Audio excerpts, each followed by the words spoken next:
किसी को नहीं पता था एक हाई स्कूल के साइंस टीचर की एक पिटीशन यानी कि एक रिक्वेस्ट आगे जाकर पूरे दुनिया को बदलने में कितना बड़ा कंट्रीब्यूशन करने वाली थी। 13 साल का एक बच्चा एक क्लास में पढ़ रहा था जब उसके स्कूल में पहली बार कंप्यूटर आया। यह बात है दोस्तों 1968 की। यह स्कूल अपने देश में नहीं बल्कि पूरे दुनिया के उन रेयरेस्ट स्कूल में से एक था जहां पर कंप्यूटर हुआ करता था।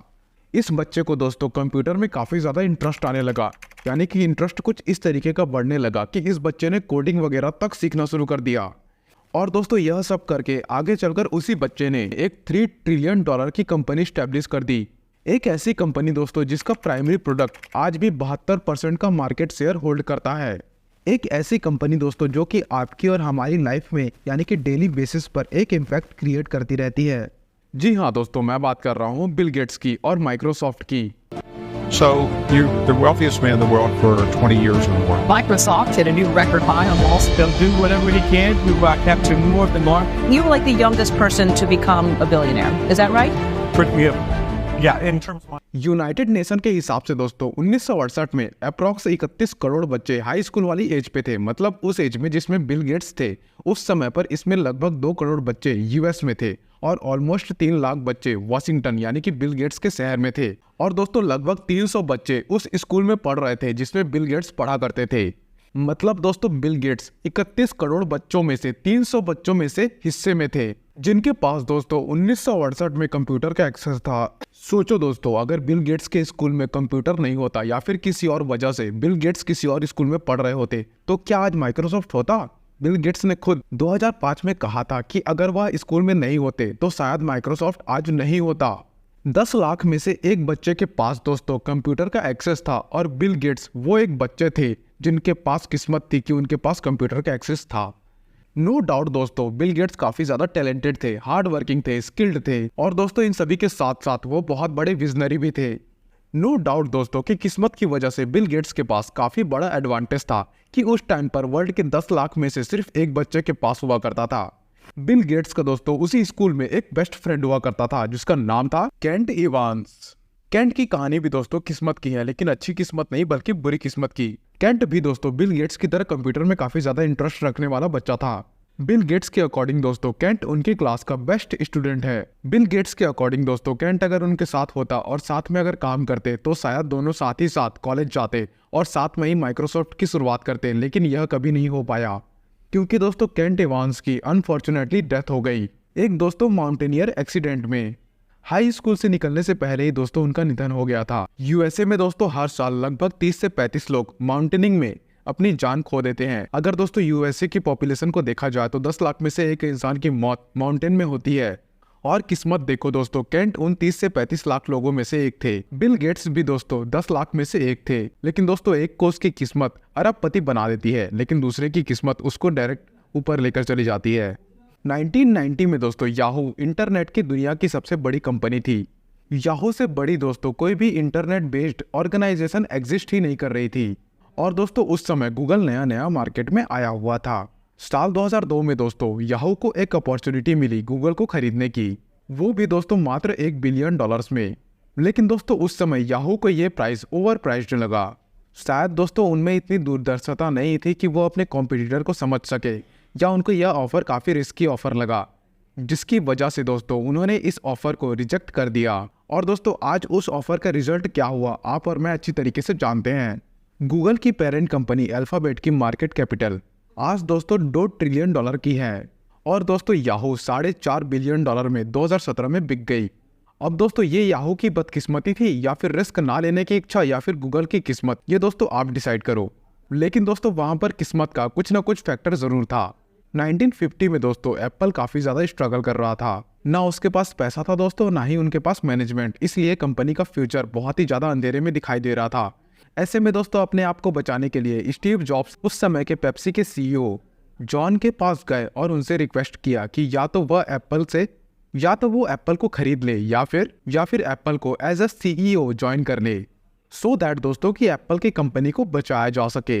जॉन ने एप्पल को खरीदा तो नहीं दोस्तों, लेकिन एज अ सीईओ एप्पल को ज्वाइन कर लिया। इनके सीईओ बनने के बाद दोस्तों कंपनी के अंदर काफी ज्यादा चेंजेस आए और कंपनी वापस से ग्रोथेबल बन गई, यानी कि दोस्तों वापस से प्रॉफिटेबल बन गई। आज एप्पल की मार्केट कैपिटलाइजेशन दोस्तों 3.4 ट्रिलियन डॉलर्स की है।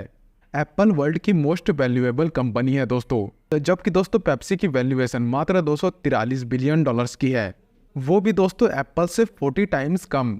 अब दोस्तों ये एप्पल की किस्मत थी या फिर पेप्सी का बैड लक, इसको भी आप डिसाइड करो। लेकिन दोस्तों लक का कुछ तो गेम यहाँ पर भी है दोस्तों। यहाँ पर मैं लक को थोड़ा ज़्यादा बात कर रहा हूँ, तो इस बारे में ज़रूर ध्यान से सुनिएगा।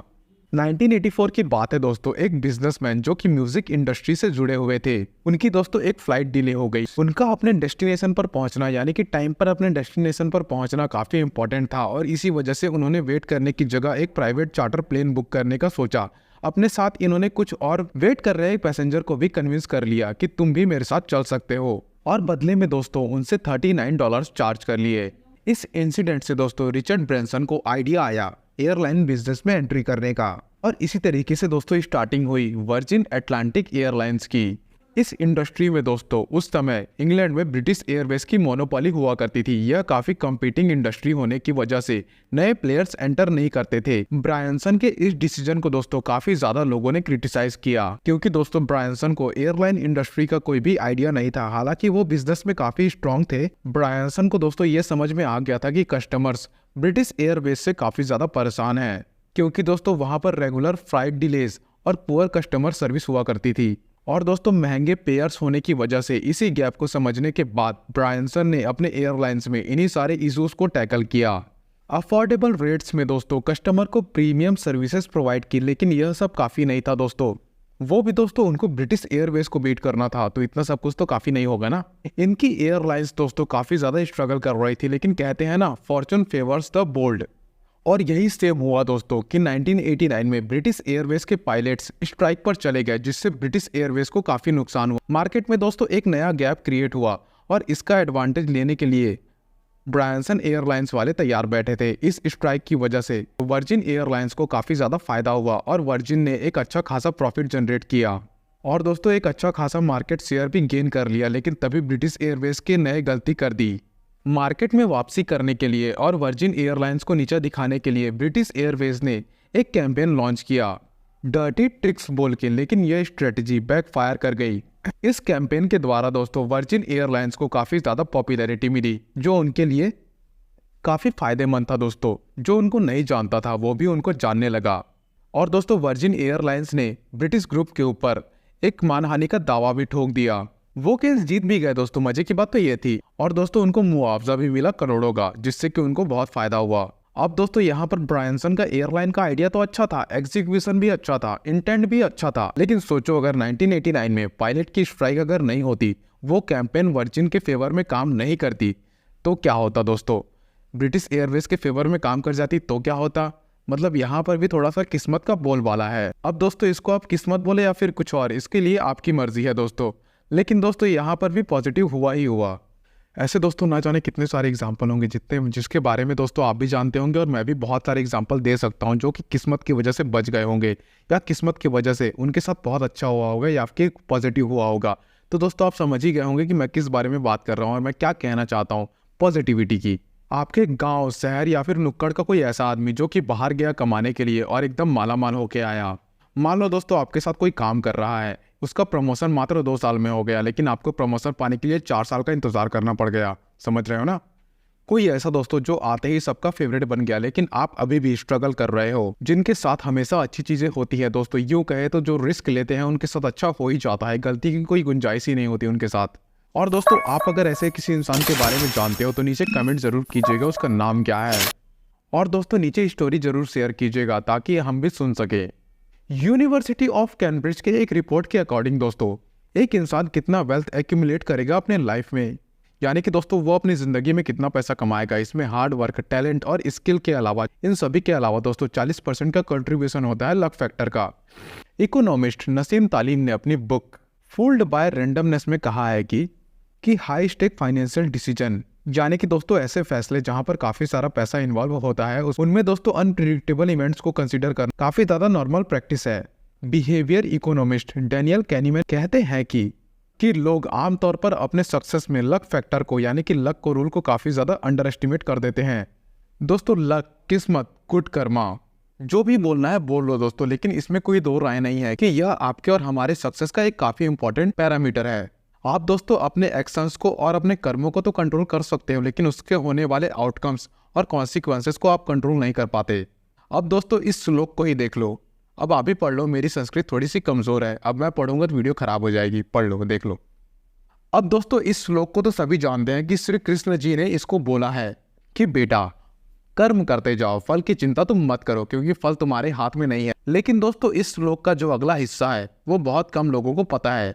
यहाँ श्री कृष्ण कहते हैं कि अब दोस्तों इसको भी आप ही लोग पढ़ लो, इसका मतलब मैं बता दूंगा। इसका मतलब है दोस्तों कि कभी भी अपने आप को अपने कर्मों के फलों के कारण मत मानो। अच्छे रिजल्ट के लिए दोस्तों खुद को ज्यादा प्रेज मत करो, खुद की ज्यादा तारीफ मत करो, और दोस्तों यहाँ तक कि बुरे रिजल्ट्स के लिए खुद को ब्लेम मत करो, अपनी गलती मत निकालो। लेकिन दोस्तों इसका मतलब ये नहीं कि यहाँ पर कर्म ही मत करो। अब दोस्तों जब आप इस दूसरे हिस्से का मतलब समझ करके इसको अपने जीवन में उतारने लगते हो या उतार लेते हो, तब आपको समझ में आता है कि सक्सेसफुल होने का सारा मंत्र तो यही छुपा हुआ है, जो कि दोस्तों कभी किसी ने आपसे साझा नहीं किया है। अच्छे बुरे के बारे में सोचे बिना दोस्तों, सफलता असफलता के भाव से दूर होकर जब हम निरंतर होकर उसी जोश, उसी जुनून और उसी जज्बे के साथ हर दिन एक लक्ष्य का पीछा करते हैं, हर दिन उसी लक्ष्य का पीछा करते हुए मेहनत करेंगे, तब एक दिन ऐसा आएगा जब किस्मत आपके दरवाजे पर दस्तक देगी और आप उस मौके का फायदा उठाने के लिए तैयार होंगे। किस्मत तभी आपका साथ देगी जब आप लगातार कर्म करते रहोगे। उस स्कूल में दोस्तों 300 बच्चे थे बिल गेट्स की उम्र के, लेकिन माइक्रोसॉफ्ट मात्र बिल गेट्स जी ने बनाया।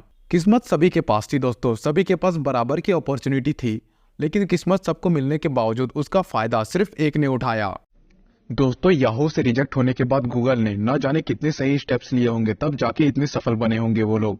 वर्जिन के ब्रायनसन ने दोस्तों बहुत सारी मेहनत की, तब जाकर किस्मत का फायदा उठा पाए। हम सभी को अपने स्किल, टैलेंट और पोटेंशियल को हमेशा के लिए इम्प्रूव करते रहना होगा, और दोस्तों अपने नॉलेज को भी इनहेंस करते रहना पड़ेगा, और धीरज के साथ भरोसा रखना होगा कि हमको भी कभी न कभी एक अपॉर्चुनिटी मिलेगी, और जब वो अपॉर्चुनिटी हम तक आएगी तब हम तैयार होंगे उसके लिए। जैसे कि दोस्तों मैं भी मेहनत कर रहा हूँ, और क्या पता कि ये वीडियो जो मैं अभी बना रहा हूँ ये आप लोगों के बदौलत दोस्तों अगर 1 मिलियन व्यू तक पहुंच जाए, किसको पता। तो मेहनत करते रहो, रुको मत कभी, क्या पता दोस्तों लक आप तक कब पहुंच जाए। तो दोस्तों बिना फल की चिंता किए कर्म करते जाओ दोस्तों, यही कहता है गीता का सार भी। दोस्तों यहाँ पर सीधी सी बात है, luck is nothing but when hard work and preparation meets the opportunity. अब दोस्तों वो बात अलग है कि आप टाटा या बिरला या फिर अंबानी के घर पैदा हुए हो तो आपको कोई भी बीट नहीं कर सकता, वो बात अलग ही है दोस्तों, उसकी लेवल अलग है। अब वहां पर पैदा होना तो दोस्तों सौभाग्य की बात है, लेकिन दोस्तों आपको कैलकुलेटिव रिस्क लेकर चलना पड़ेगा और अपने एक्शंस को देखना होगा कि मैं क्या कर रहा हूँ।